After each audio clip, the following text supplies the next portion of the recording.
Come in. Welcome. I am E.G. Marshall. Welcome to the world of terrifying imagination. Our story deals with fate. Some call it luck.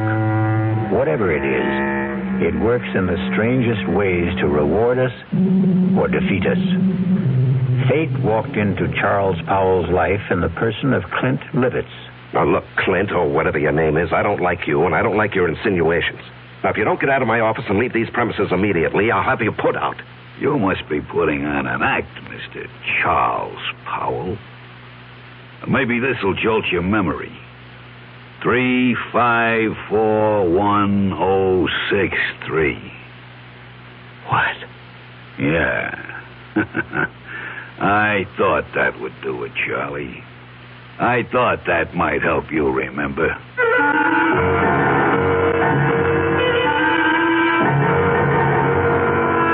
Our mystery drama, No Hiding Place, was written especially for the Mystery Theater by Sidney Sloan and stars Larry Haynes. It is sponsored in part by the Kellogg Company, makers of Kellogg Special K cereal. I'll be back shortly with Act One. And now another tale of the ball and chain. At Kellogg's Special K presents Overweight on an Overnight Train. Is the seat taken? Please, sit down. You have exceptional legs. But why is one of them attached to a ball and chain? This ball and chain? It's a symbol. Funny, I would have sworn it was a ball and chain. I mean symbolic. Because carrying around a few extra pounds can be just like lugging around this ball and chain. I see. May I suggest something? Try a bowl of Special K skim milk, orange juice, and coffee. It's the Special K breakfast. Will it make me lose weight? No. Oh. You must also exercise and eat smart at every meal. I see. Do you know the Special K breakfast is less than 240 calories, 99% fat-free, and delicious? No, but if you hum a few bars... And that's another tale of the ball and chain. Your happy ending could begin with the Kellogg Special K breakfast. That's Kellogg's Special K. Good night. Well, it's all right to tell one lie, isn't it? You can't. Then how about lying just a little bit? Not a little bit. You mean you can never lie? Never. Well, why not?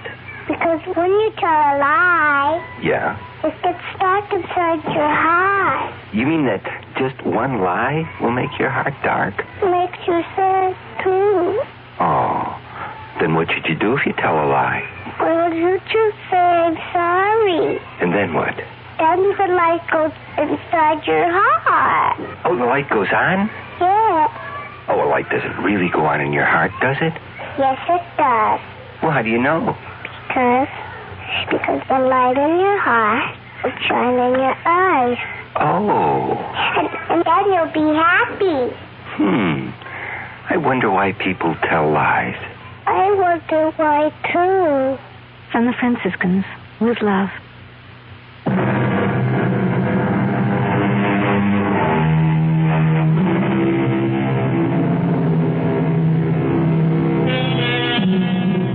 Everything looked right to Charles Powell that crisp September morning when he walked into his executive office at the J.P. McCready Company. And why shouldn't it? Charlie Powell was a big shot there. At 37, executive vice president of one of the largest manufacturers of heavy construction equipment in the country.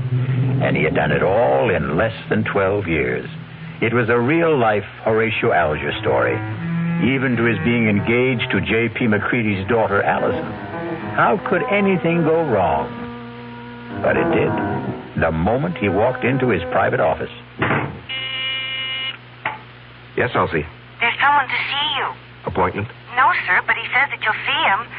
Mr. Powell, maybe I'd better come in and explain. Yes, all right, come in. Sorry if I sound strange, but really, Mr. Powell, that man is kind of frightening. Frightening? Well, he just sits there and grins at me. I told him he didn't see people without an appointment. He said, oh, he'll see me. Just tell him it's an old friend, Clint. You know anybody by that name? Clint?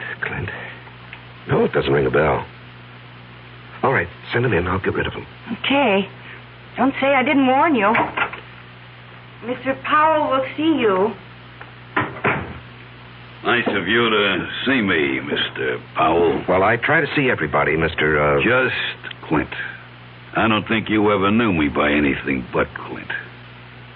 You must remember, Mr. Powell. Well, I'm sorry, but I don't... Come on, give it a try. Give it a good try. Now, look here, I'm busy, and I have neither the time nor the patience. You must be putting on an act, Mr. Charles Powell. Or maybe this will jolt your memory. 3541063. What? Yeah. I thought that would do it, Charlie. I thought that might help you remember.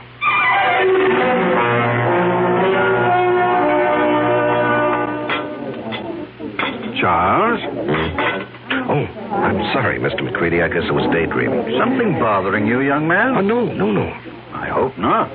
Here I take you to the best French restaurant in town. You pick at your food, gaze into space, send your dinner away hardly touched. Oh, did I send all that good food back without eating it? You did? I particularly wanted to see you alone, Charles, because I have a little news for you. News? What kind of news, Mr. McCready? And that's another thing. You're so damned formal with me, Mr. McCready. Do you realize that in exactly 5 weeks you're going to be one of the family? Yes, of course I realize. How could I overlook it when Allison keeps reminding me regularly? Very well, then. Do you think it proper to call your father-in-law to be Mr. McCready? If you don't start calling me John... Okay. John, it'll be. I'm going to leak a little information to you. Yes? As you know, I've been thinking of stepping down from the presidency of the company. Yes, well, it has been rumored, but I wish you'd reconsider. Now, sincerely, the place wouldn't be the same without you. Oh, I'll still be there, Charlie. I'm not giving up my stock. The name of the company will still be J.P. McCready Company. The only difference will be that you will be sitting at my desk. Sitting at your desk? Well, I thought Hedges was slated to take over when you stepped down. No. Well, Tom was seriously considered, but he's a bit too old for the job. No, the company needs young blood. Well, I'm really bowled over. I've watched you grow. Come up on merit, ability. You're going to go far, my boy. Of course, the board will have to vote on your appointment, but... that, as the saying goes, is in the bag. Well, there's something you've omitted, John. You haven't asked me if I wanted the job. Is it necessary to ask?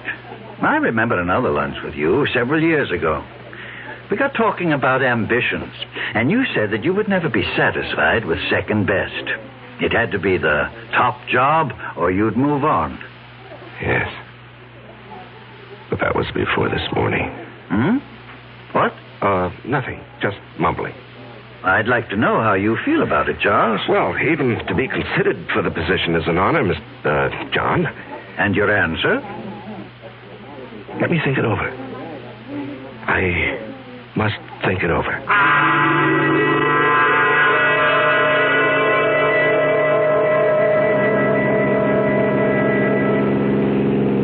Trying to collect your life insurance, Charles? What? The way you're driving.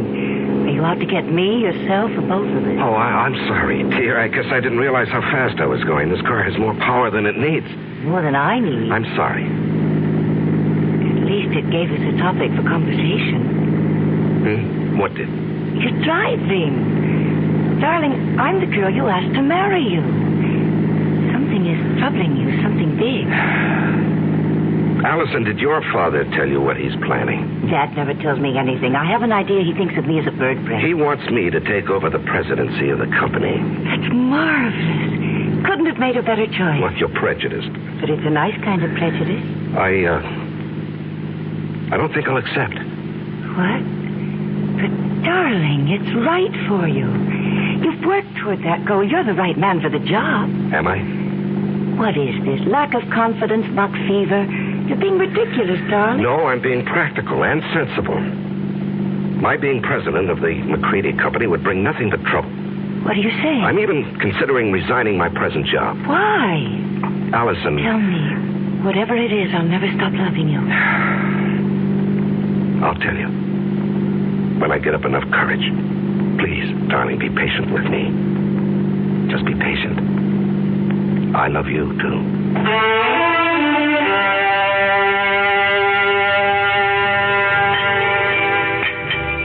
So you finally got here. Thought you were going to forget our appointment. You didn't really think that, Clint. Oh, I knew you'd come. You wouldn't dare not to come. Sit. You got it with you? Yes, I've got it. Small bills. 5s, 10s, as specified. Let's have it. Here. And a pretty manila envelope, too. Nice and neat. Thanks. Now, look, I don't know how much longer I can do this. You'll do it as long as I say. And if I run out of money? You'll just have to scrounge around and find more. Well, I'm thinking of quitting my job. You wouldn't want to do that, Charlie. Well, suppose it gets too much for me and I say, go ahead, spill what you know. No, you wouldn't do that. You're going to marry a very rich girl. A couple of extra yards ain't going to change your manner of living. Even a couple extra grand. How long are you going to suck my blood? I don't like the way you put that, Charlie. I'd rather you'd think of it like it was sort of sharing the wealth. You got the bread. I got nothing. This way, we both got something. I got a nice living, and you got your freedom.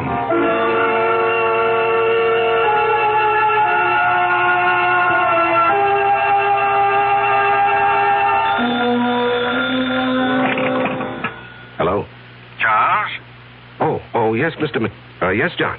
Sorry to bother you at this hour. You wanted to sleep, were you? At 10:15, no. The reason I'm calling... Yes. Is something bothering you, my boy? Well, I've had some things on my mind lately. I'm sorry it was so noticeable. Well, it occurred to me that a young man gets a bit absent-minded as the day of his wedding approaches. Perhaps a bit frightened. No, it isn't that, J.P. Oh, excuse me, John. Someone's at my door. Hold on. Just a moment. Forgive me for coming here. I've got your father on the phone. Come in, darling. Hello, John. It was just the porter with a package. What were you saying? Oh, nothing really. I'm just concerned. Whatever's troubling you can be taken care of. I'm backing you all the way. Well, I appreciate your feelings, J.P., but there really is no cause for concern. I'll snap out of this in a day or so. Good. It's reassuring to hear you say that. Now, forgive me for disturbing you. No, I wasn't disturbed. Thanks for calling. Good night. Good night, J.P. Even Dad notices that something is wrong. Yeah. I haven't seen you in 3 days. You trying to tell me something? All I want to tell you is that I love you very much. From a distance. Hmm? I called you at your office twice this afternoon. Allison, I can't keep this from you. I thought I could, but every day, every hour, it grows bigger. Until now, it feels as though it's going to engulf me. And you, our life, everything that has meaning for me. Darling. No, hear me out. And then if you want to go out that door quietly, I won't say anything more, and you can forget that you've ever known me. Loved you? Are you trying to say you don't want to marry me? That you stopped loving me? Darling, it's because I love you that I'm going to tell you. I considered keeping the whole matter from you, writing out the trouble and probably overcoming it. Darling, how little you know me. No matter what the trouble is, I want to be with you. If you want me. Allison, I'm a fraud. What? I'm not Charles Powell. It's a name I assumed to hide my real identity. Want me to go on? Yes, darling. Go on. At the age of 22, I was charged and convicted of murder and sent to San Quentin for life. I was innocent. Evidence, circumstantial evidence. Court-appointed attorney who didn't know what to do or didn't care. A weak effort to appeal, which was refused, and there I was, at 22, in prison for life. Chance of a parole only after serving 20 years. I'd be old, all my young life confined in prison. So, when I had a chance to get out... You escaped. And ran for 2 years. Do you know what it means to be hunted? You can't get a job. You have no place to live. You can't ever sleep for fear someone will see you and turn you in. Oh, darling. I was ready to give myself up when I suddenly discovered that it wasn't necessary to run any longer. I picked up a 2-week-old newspaper and read a report of my death. What? Yes, a man had been burned to death in a flophouse fire. The only thing he had on him was something that I had kept, my only possession, a locket belonging to my mother. It had a picture of her taken when she married my father. And it had been stolen from me as I lay asleep in a freight car. I guess the thief thought it was gold. It was just cheap gold plate. And the man was identified as you? My mother and father's names were inscribed on the back. The man was so badly burned that the locket was the only thing that could possibly identify him. And after 2 years of hunting, the authorities were glad to close the file on Robert Hagen. Robert Hagen? Sounds so strange. The name doesn't fit you. Oh, it sounds strange to me, too, now. Darling, I'm innocent. I never did it. It was all a mistake. I don't doubt that for an instant, dearest. I only wish you'd never told me. I had to tell you. You see, someone knows who I am. He's blackmailing me.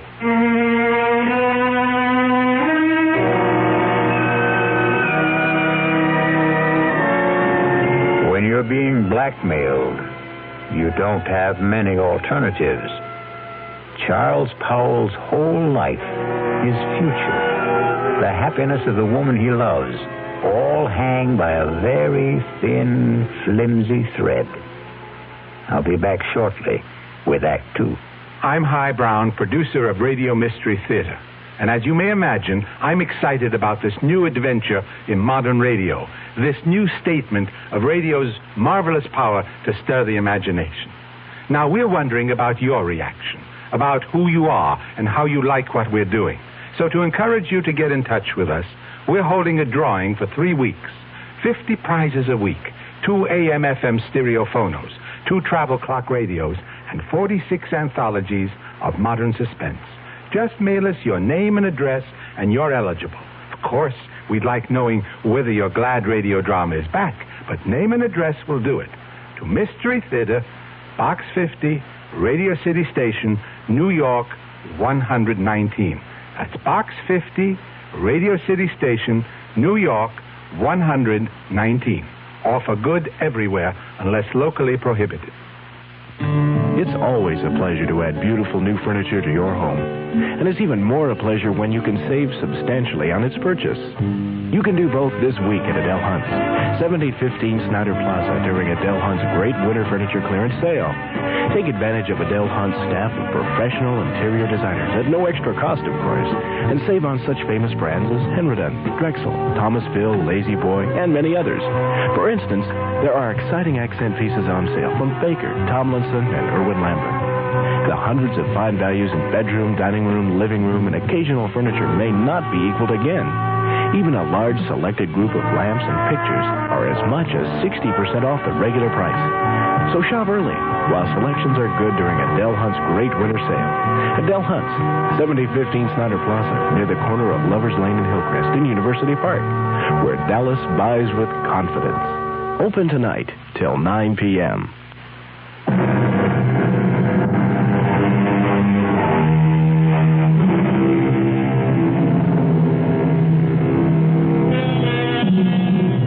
When Charles Powell chose to give in to his blackmailer, he didn't envision the trouble that was building up for him. Just keep paying and I'll keep my mouth shut, his blackmailer assured him. But then something happened that threatened to destroy Charles' fragile security. Yes, Elsie? Mr. Hamill is here to see you. George Hamill? Well, we're not playing tennis until tomorrow. I know that, Charlie. I've got something else to talk about. Business. Business? Yours or mine? Mine, but it concerns you. Okay, come in, George. Sorry to barge in on you. I know you're busy. Well, I'm never too busy to see George Hamill, rising young district attorney and next governor of the state. Your humor creaks, Charlie. Seriously, I've got something that sort of disturbs me. Oh? What does? Last night in a bar over on the west side, a man was bashed over the head with a bottle. He's in serious condition. Well, what has that got to do with me? Well, the man who did the bashing, an ex-con by the name of Clinton Livitz. Yes? He's asking for you. Says you'll go as bail. Now, what I want to know is, how does a guy like you get mixed up with a Joe like that? Now, George, what did you think? That he and I were buddies or something? I didn't know what to think. Well, I do know the man. He applied for a job with the company a week or so ago. The foreman who interviewed him discovered he was an ex-con, and he refused to hire him. It was brought to my attention when one of the societies that helps ex-cons called me. So you got him a job in the plant? No, I couldn't. I mean, I wouldn't go over the head of the foreman, but I did see him, and I handed him a couple of dollars. A couple of dollars? You know how much money he had on him when we brought him in? $276. Oh, well, maybe he got lucky at the races with the money I gave him. How much was it? Oh, gee, I don't remember. 15, 20. I just took it out of my pocket and handed it to him. It was a way of easing my conscience. I felt bad about the way our foreman had treated him. Well, take my word for it. This Clint Livitz is a bad customer. Stay away from him. What will become of him? Well, he'll go back to the pen where he belongs. Well, what's the bail set at? $5,000. And you're not seriously considering putting it up, are you? No, I was just asking. Because if you are, that's the last you'll see of your money. And for that matter, Mr. Livitz, he'll jump bail. Please, George, I'm a big boy now, and I think I can make my own decisions. Well, who would have thought it? Charles Powell Bleeding Heart. Now, look, we've been friends for over 5 years. When you were running for DA, I backed you with substantial contributions. I like you. You're my friend. Now, let's not kick that all out because of some stupid disagreement. No. Let's not kick it out. I'm sorry, Charlie. But I just can't understand what your connection with that ex-con is.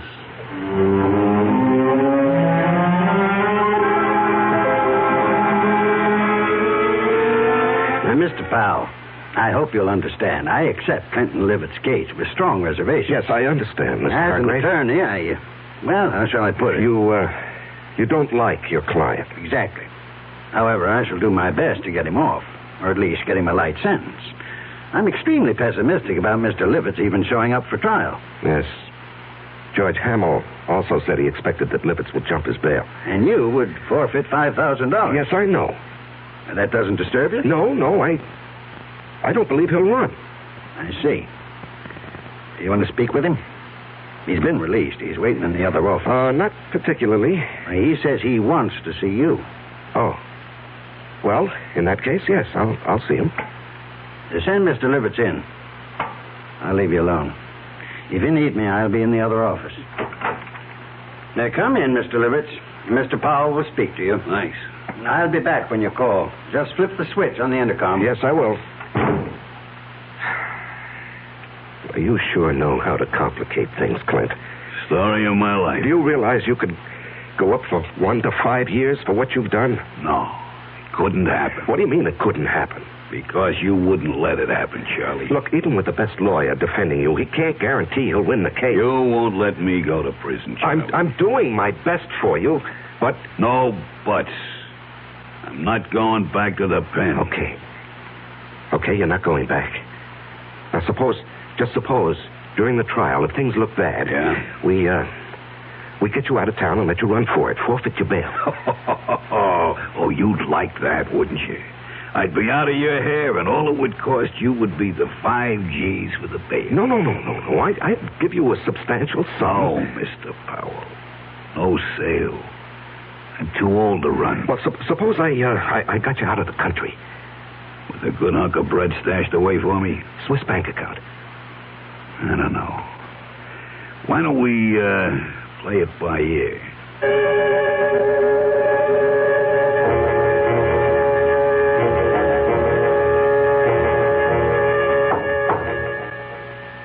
Come in. You wanted to see me, J.P.? Yes. Can you spare a minute? Yeah, sure. I've heard it on the grapevine that you were... Well, how shall I put it? That you were aiding some ex-convict in trouble with the police. That true? Yes, it's true, John, and I think I know what kind of grapes grow on that grapevine. All right. Now, George Hamill. Oh, that damn busybody. Why can't he stick to his job and... Now, George is a friend. He tells me that the man you're protecting is a rather reprehensible character. Will you let me explain? It's just a matter of policy, my helping this man. Policy? Well, yes, you did ask me a few days ago to consider taking over the job of running this company. You're going to accept? Well, I was going to tell you today. Wonderful. Wonderful news. Allison will be delighted.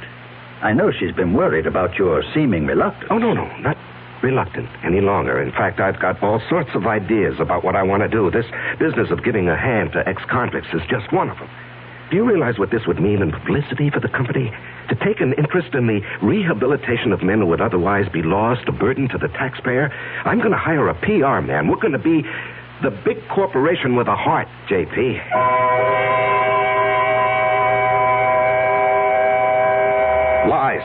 Lies, and more lies. How can I keep all these phony stories straight, Allison? It's like a long, dark tunnel with no ending. It will end, and it will all turn out all right. Don't lose your courage. No, I love you and need you. We'll worry this out together. You know what I've considered? What? Going to the authorities and saying, look, I'm Robert Hagen, the man you think died 13 years ago. No, darling, they'd throw you back into prison. Well, I'd hire the best lawyers. No, don't. Please don't take such a chance. What would I do without you? Darling, I don't know how much longer I can stand this pressure. I've got to do something to free myself. Why not give him a lot of money and ask him to go away? Promise to stay away forever. In Hargrave's office, I suggested that he jump bail and get out of the country. What did he say? Well, when I mentioned a big sum, I didn't exactly say how much. A Swiss bank account. He was interested. Did he say he would accept? Well, we were interrupted, and he didn't say definitely. Offer him anything. Just get him to go. Well, how would I get a large sum of money together? I have some small investments, a fair bank account, but what he might want would be beyond me. You forget you're marrying a very rich girl. Oh, no, I wouldn't think of that. Don't give me that male ego business. I've got money. Dad was nice enough to give me a big hunk when I was 21. Now, look, Allison. With all my earthly goods, I thee endow. We're not married yet. You're not going to back out now, not after I've endowed you with all my earthly... Or is it worldly goods? You are the nuttiest woman I've ever known. See, I've got you laughing. Darling, all our troubles are going to evaporate, vanish. No. It won't work, Allison. It'll never work. But you said... No. Clint Livitz will never stick to any bargain. He'll want more, and he'll want more. He'll never be satisfied. If we got him out of the country. What's to keep him from coming back when he's broke or even threatening us from abroad? I gave him $1,000 in cash only a few days ago. When he was picked up in the bar, he had only about $270-some left. In a matter of 2 days, he'd squandered over $700. But if he were made to understand that the sum agreed on was all he was going to get... Can't I make you understand? We're not dealing with a rational, honest man. He'll agree to anything. And then when his money runs out or he decides he wants more, he'll be right back. What can you do? There are only 2 things one can do about a blackmailer. Keep on paying and paying forever. And the other? And the other? Kill him.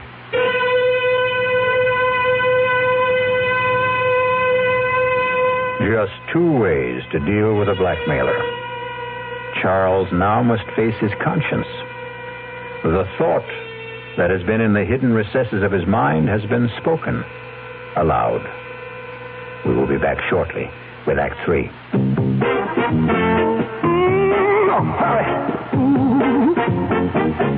When you say butter, you said a lot of things nobody else can say, yeah. When you say butter, you've gone as far as you can go to get the very best. I think about it. Decide. for yourself.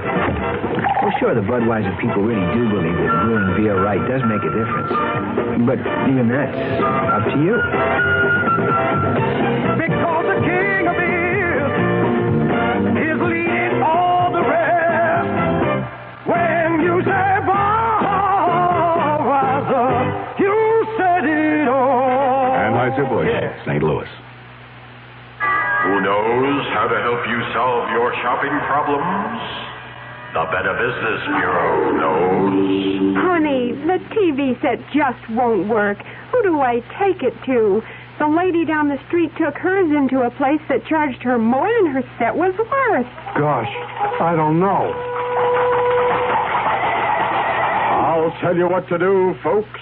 Who are you? I'm the man from your Better Business Bureau. Now, before you take your set in for repairs, shop around and check into a firm's reputation. You know, that's even more important than the price. Friends and neighbors can help, or you can ask for a few names of previous customers to find out if they were satisfied. And since the amount you pay will vary from one place to another, it's up to you to find out in advance what a service will cost if you have it fixed at home. Just another consumer tip from your Better Business Bureau.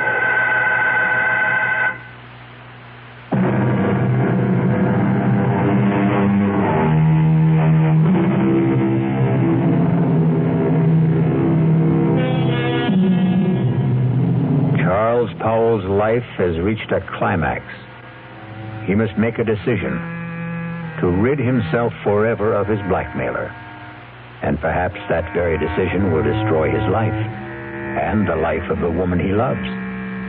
The alternative is to keep paying and paying, never feeling safe.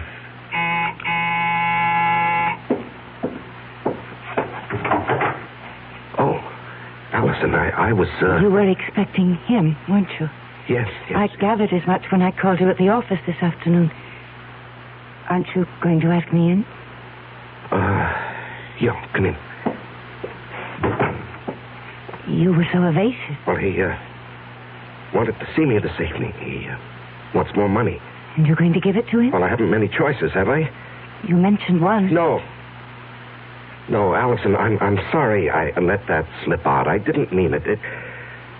I couldn't go through with that if I wanted to. I could. What? Honey, you don't know what you're saying. I know very well what I'm saying. How long do you think you can keep this business hidden? Well, I don't know. Maybe forever. Look, he's not a young man. All those years in prison, the kind of life he's led. How many years do you think he has left? He could die tomorrow. He could do something tomorrow that would expose the whole game, and then where would we be? No, Charles, I love you. I want us to marry and live a good, peaceful life. How can we with all that hanging over us? Oh, Allison, darling, you don't really know what you're suggesting. Look, maybe if we could get him to leave the country. You said there were only two ways to deal with a blackmailer. To keep paying? No, to murder him is unthinkable. George Hamill asked me to stop by at his office this afternoon. Why? He's not stupid. The story you gave my father about helping ex-convicts as a public relations stunt didn't wash with him. He wanted to know what I know. Well, he was just fishing. The best way would be to make it look like an accident. Allison, Hear me out. A car accident. How? If I cracked up with Clint in the car, I might be the one who gets it. And what guarantee do we have that he would die? No, you can't be in the same car. If he were in another car and you were following him, and if you raced ahead of him and cut him off and forced him to crash off the road. Oh, if. It's too iffy. It's so impossible. It's so dreamlike. It was a dream. Last night I dreamt you were in a car with me. We saw Clint up ahead of us. I said, there's Clint ahead of us. Cut him off and make him crash. Faster. We've nearly caught him. Now run alongside him. Push him over. Cut in front of him. Then I woke up. I was calling out. I was afraid someone had hurt me. Oh, my darling. It was all so real. Oh, that's Clint now. Honey, you go out the back door. I'll phone you later. I'm going to stay and meet him. No. I'm staying. I've got something to say to him. He won't like your being here. Well, it sure took long enough. What's the idea, Powell? This is my fiancée, Allison McCready. What's she doing here? Will you come in and stop being childish? I ain't saying a thing. You got nothing on me. And remember, Mr. Powell, you got a lot more to lose than I have. You're not going to lose anything, Mr. Livitz. You're going to gain by my being here. Yeah? Mr. Powell has told me his story, and I agree that it must not get out. Go on. I've a lot more money than... Let me put it this way. Charles and I are going to be married. We want you to leave the country.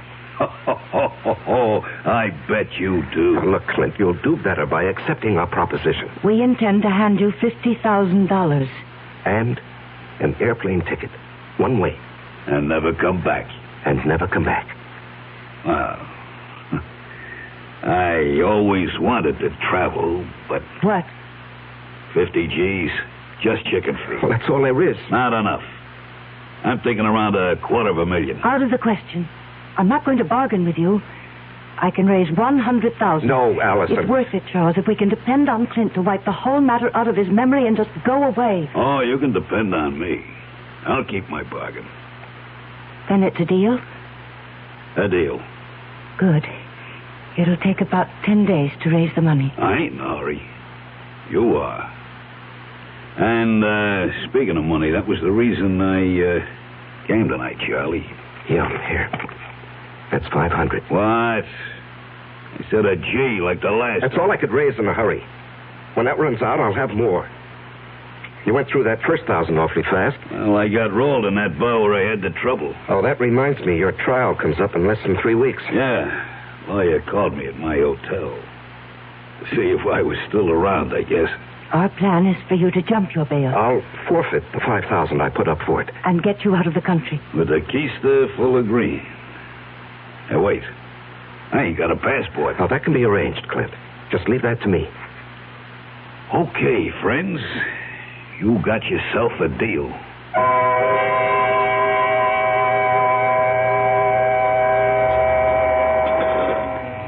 Say, Charlie.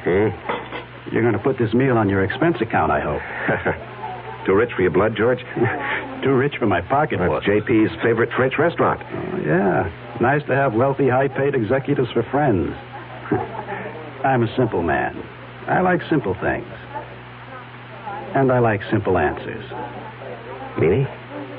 How long are you going to cling to that cockamamie story about your helping ex-cons rehabilitate themselves? Oh, it's the McCoy, George. That guy got something on you, Charles? Pardon, monsieur, the telephone for you. Oh, yes, thank you. Where is it? It is here, monsieur. I will plug it in for you. Thank you. Just like the movie. Yeah. Hello? Charles? Oh, yes, Allison. I know George Helm was with you, else he told me you were lunching with him. Listen to what I'm going to say, but don't let on to George. Yes, dear. Allison says hello, and to remind you that in 2.5 weeks, she wants to see you at the church promptly at 11. I'll try to remember. Okay. He's all set, darling. Now, what's so important? It's got to be tonight.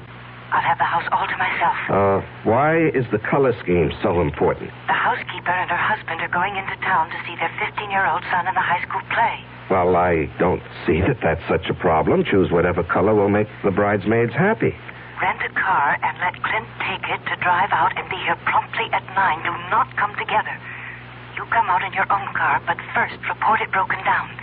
Have it picked up tomorrow morning. You'll bring it back after it's all over. Understand? We did not see each other. You couldn't get here because your car was out of order. Oh, yes, I follow, dear. I follow. I'm not sure I agree. I have a .22 target pistol. I know how to use it. Yes, I know you have to ask him to come, dear, but then what do we do with the unwelcome guest? There's a spot about 100 yards behind the house. We get him out there in a wheelbarrow. There's a hole, an old cesspool. We drop him in, quick climb. Gardener's got several bags. But, suppose the gardener wants to supply some flowers for it. It's gone over a year fired. We didn't hire one after that.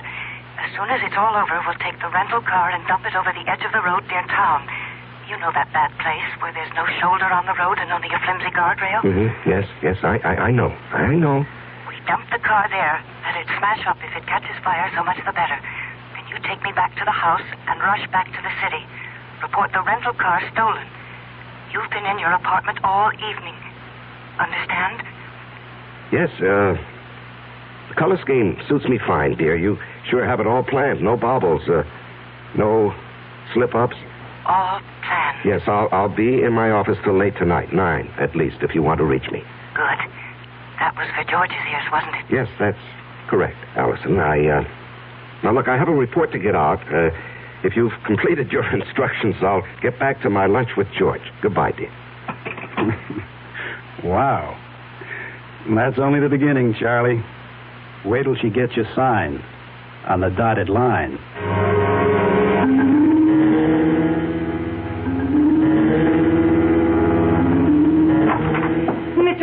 Mr. Powell, something terrible's happened. What is it, Elsie? There's been a terrible accident on the late shift. Man's caught in a machine. The big press, they said. Oh, good Lord. Has the hospital been called? I don't know. Well, call them on your phone. I've got to use this one. Yes, sir. I'll call. And then call down to the plant and tell them I'm coming down. If it's what I think it is, the machine will have to be partially dismantled. Yes, sir. Hello? Allison, listen, there's a change of plans. Charles, where are you? I'm still at the office. Something's happened. It's 8:30. He'll be here at 9. Yes, I know. He has the rental car. I got it for him. When will you be here? Well, there's been a bad accident on the night shift. A man's caught in the big metal press. I've got to help get him out. But us? What about us? Well, when he comes, stall him. Just tell him what happened, why I'm delayed. I haven't got the money, Charles. Tell him I'm bringing the money, the airplane ticket, and the passport. Just stall him. I'll do my best, but hurry. He scares me.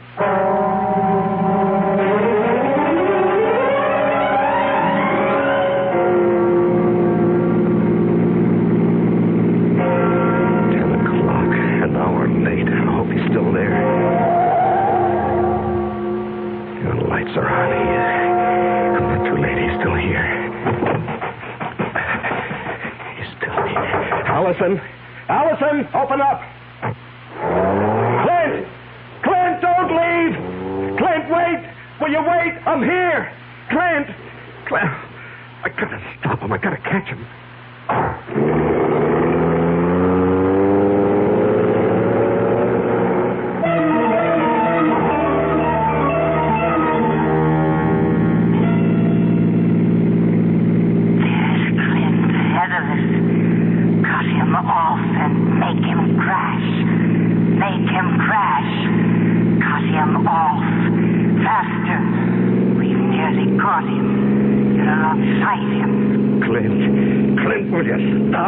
I'll run you off the road. Force him over. Force him over. You've got him off. You've done it. Crashed and burning. Let him burn.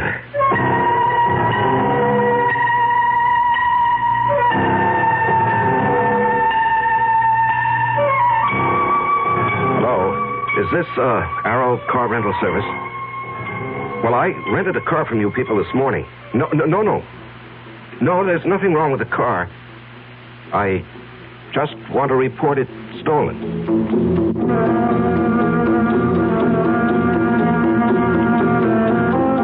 The City Foreign Car Service? Look, I asked for my car to be picked up in my driveway. It's still here, and I called, or rather, my secretary called at 10 this morning. My name is Charles Powell.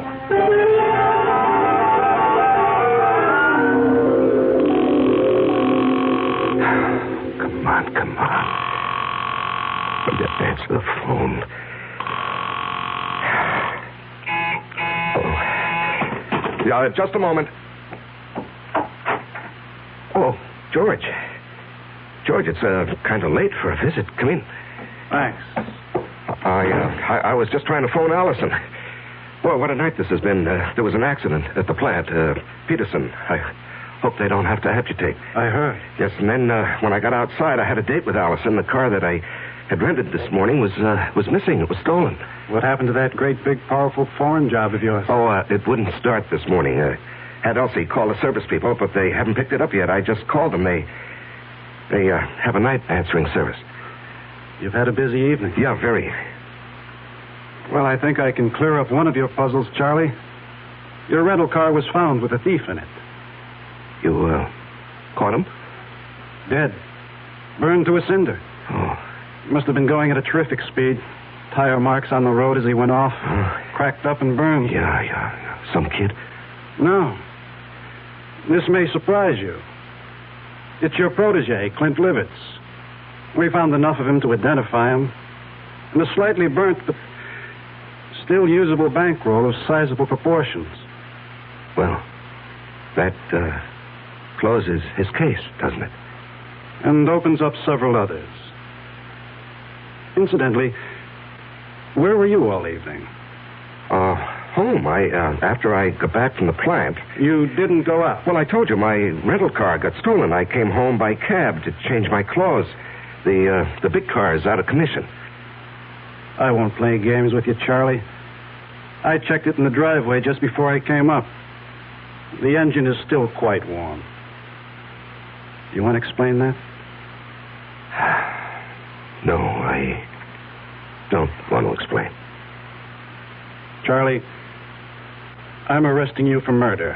I must warn you that what... George, what are you talking about? Are you accusing me of Clint Livitz's death? No, that was obviously an accident. I'm holding you for the murder of Allison McCready, the girl you were going to marry.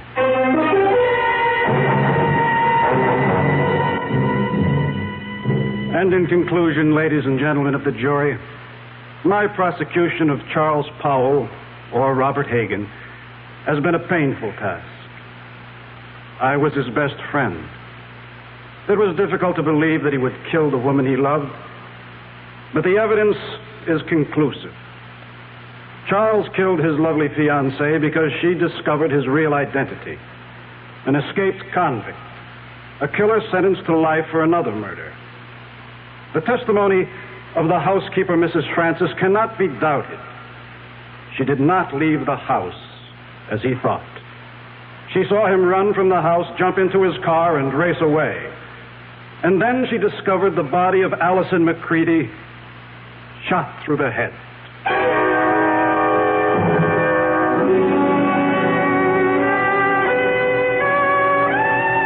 Your Honor, may I make a statement before you pronounce sentence? I did not kill Allison. I loved her. To say anything more in my defense is useless and unnecessary. Allison is dead. All I ask is that I be given the chance to follow her. Swiftly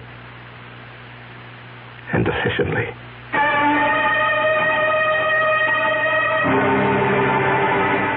And so a man is twice accused of murder and twice sentenced for the crime. A weary man who asks only to be allowed to follow the woman he loved. I'll be back shortly. Take the time to listen. Take the time to care. If I know you understand me, then my mind is yours to share. Listen with your heart. Listen with your mind. When you really listen, love is what you find. How do you do, sir? My grandmother just died. I'm so happy for you. Meet Mrs. McNulty. How do you do? Did you know you have spinach on your teeth? Oh, that's wonderful. This is Mr. Jackson. Nice to meet you. I have bubonic plague. Oh, yes, Mr. Plague. Meet Miss... Reception lines aren't the only places people don't listen. When you listen, love is what you find. A thought from the Church of Jesus Christ of Latter-day Saints, the Mormons.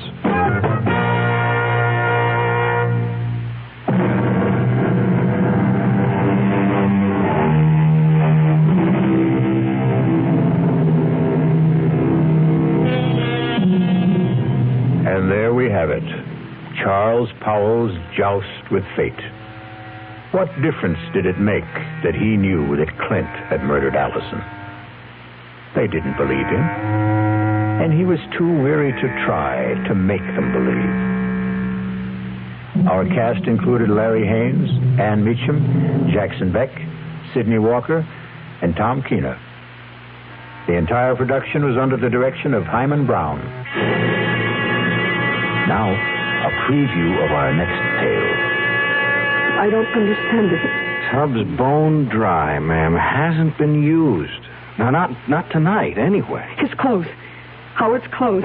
He'd empty his suitcases and put his clothes in the closet. Here's his suitcases, too. Just ladies' clothes. Yours, ma'am? Yes. Hey, look, this dream you had. It was no dream. Okay, so maybe you imagined... I didn't imagine anything. Do you imagine a husband? Do you imagine a month-long honeymoon? Do you imagine a man in a chair with a knife in his chest? Radio Mystery Theater was sponsored in part by Anheuser-Busch Incorporated, brewers of Budweiser. This is E.G. Marshall inviting you to return to our Mystery Theater for another adventure in the macabre. Until next time, pleasant dreams.